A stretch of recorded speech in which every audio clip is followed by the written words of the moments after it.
வணக்கம்.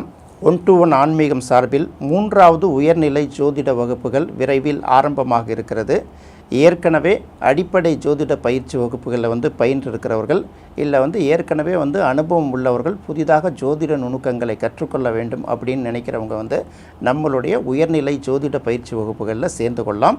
இன்னும் ஒரு வாரத்துக்குள்ளே இந்த பயிற்சி வகுப்புகள்லாம் தொடங்க இருக்கிறது.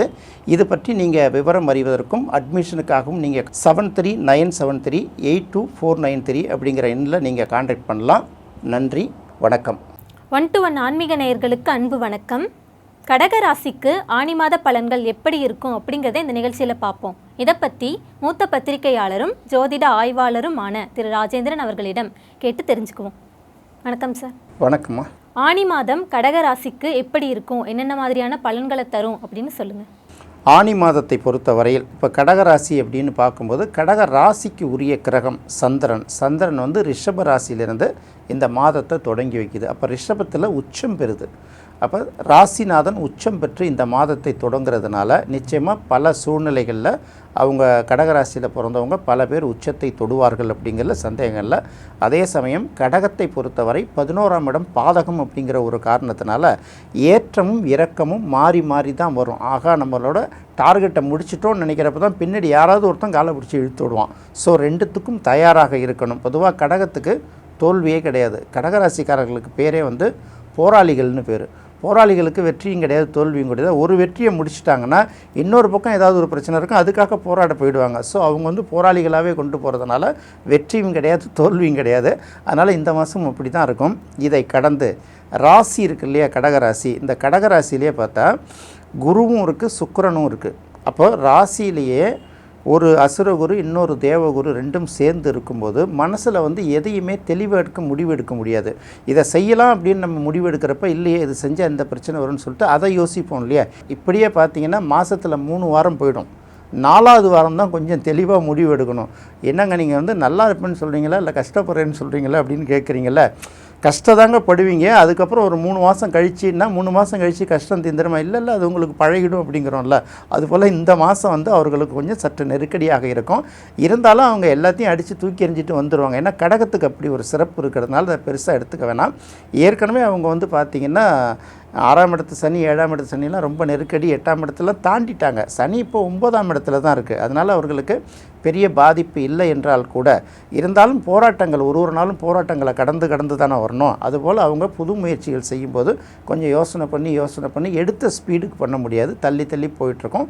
அடுத்தது பார்க்கும்போது 2ஆம் இடத்துல கேது. 2ஆம் இடத்துல கேது இருந்தால் என்ன பண்ணுவாங்கன்னா பேசக்கூடாத சில வார்த்தைகளை பட்டுன்னு வெளியில் விட்டுடுவாங்க. அதில் ரொம்ப கவனமாக இருக்கணும். ஏன்னா பேச வேண்டிய விஷயங்களுக்கு பேசாமல் இருக்கிறதுனால டிஸ்டர்ப் ஆகிறது ஒரு பக்கம், இல்லை எதை பேசக்கூடாதோ அதை சேர்ந்து பேசுறதுல ஒரு சிக்கல் வரும்ல. இதையெல்லாம் கடந்து கொஞ்சம் யோசித்து அவசரப்பட்டு தான் முடிவெடுக்கணும். நம்ம ஏற்கனவே சொல்லிட்டோம், ஆனி மாதத்தை பொறுத்த வரையில் சனியோட பார்வை செவ்வாய்க்கு கிடைப்பது எல்லா ராசிக்கும் ஏதாவது ஒரு வகையில் பாதிப்பு.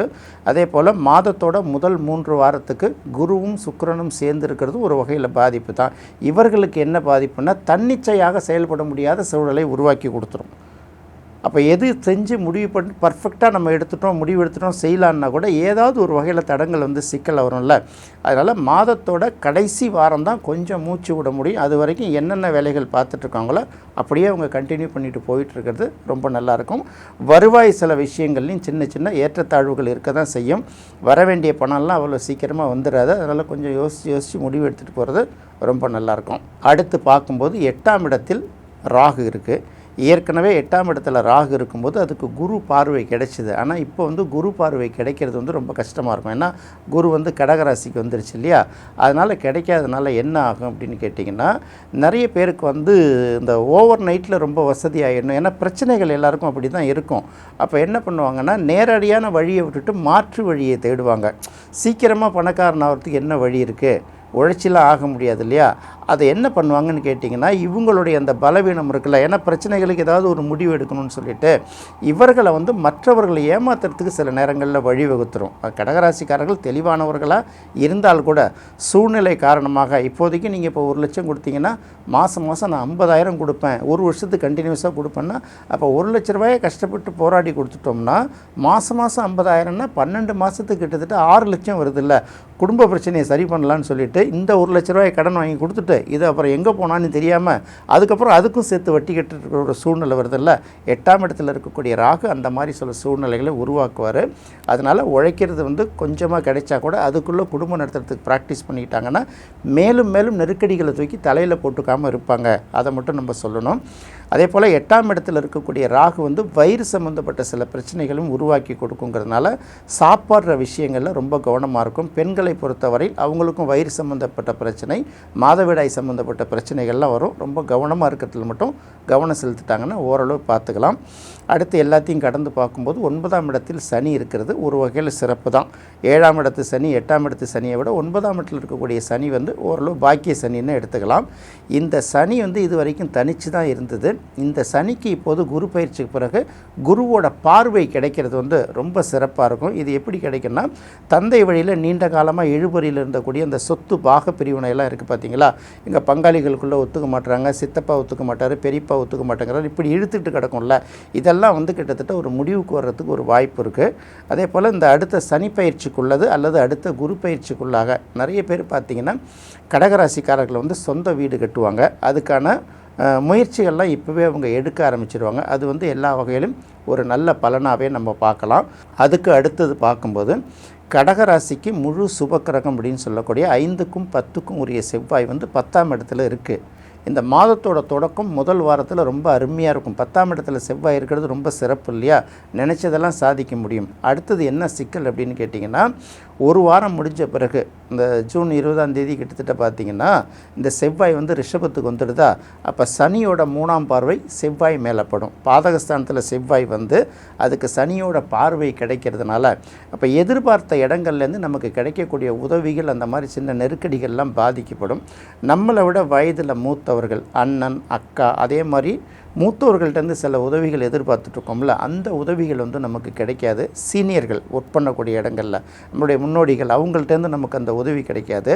சில நேரங்களில் அவர்களாலேயே நமக்கு சிக்கல்கள் வருவதற்கான காரணமும் இருக்கிறதுனால ரொம்ப கவனமாக ரொம்ப கேர்ஃபுல்லாக பார்த்துக்க வேண்டிய காலகட்டம் இது. ஏன்னா செவ்வாய் சனி யுத்தம் தானே.